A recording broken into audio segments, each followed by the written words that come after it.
ஆலங்குடி சட்டமன்ற தொகுதியில் 2026 சட்டமன்ற தேர்தலில் ஒவ்வொரு கட்சியிலும் அந்தந்த தொகுதி மக்களிடையே எதிர்பார்க்கப்படும் சட்டமன்ற வேட்பாளர்கள் யார், அவர்களின் பின்னணி என்ன என்பதை விவரிக்கிறது இந்த செய்தி தொகுப்பு.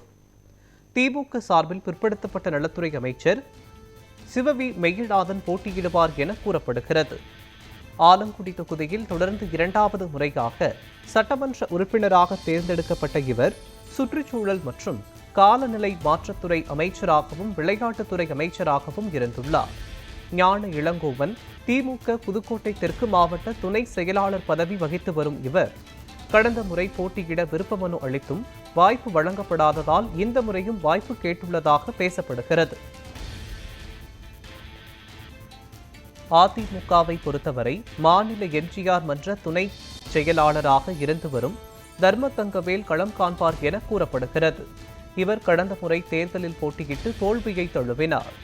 குள சண்முகநாதன் அரியலூர் ஜமீன் பகுதியில் முன்னாள் ஊராட்சி மன்ற தலைவராக இருந்துள்ளார். இவர் 2018இல் அமமுக மாவட்ட செயலாளராக இருந்து 2019இல் அப்போதைய முதல்வர் எடப்பாடி பழனிசாமி முன்னிலையில் அதிமுகவில் இணைந்தார். இவருக்கு வாய்ப்பு வழங்கப்படும் என அவரது ஆதரவாளர்கள் நம்பிக்கை தெரிவித்துள்ளனர். இதேபோல் புதுக்கோட்டை மாவட்ட அம்மா பேரவை இணை செயலாளராக செயல்பட்டு வரும் விமலிற்கு வாய்ப்பு கிடைக்கும் என சிலர் கருதுகின்றனர். இவர் முன்னாள் கூட்டுறவு சங்க தலைவராகவும் இருந்துள்ளார்.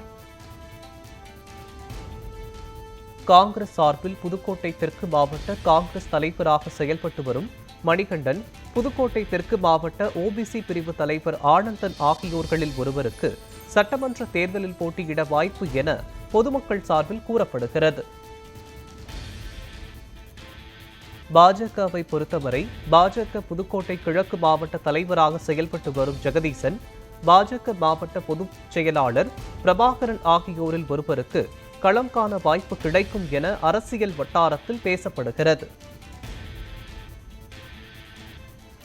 முதல் முறையாக களம் காணும் தவிகவில் ஆலங்குடி தொகுதி பொறுப்பாளர் சிவனேசன், திருவங்குளம் மேற்கு ஒன்றிய செயலாளர் ஆதி அரங்குளவன், தெற்கு மாவட்ட மகளிர் அணி அமைப்பாளர் சூர்யா ஆகியோர்களில் ஒருவருக்கு வாய்ப்பு கிட்டும் என கூறப்படுகிறது.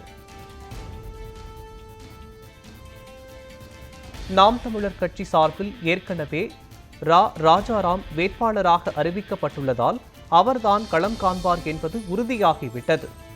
இவர் நாம் தமிழர் கட்சியில் மாநில ஒருங்கிணைப்பாளராக செயல்பட்டு வருகிறார்.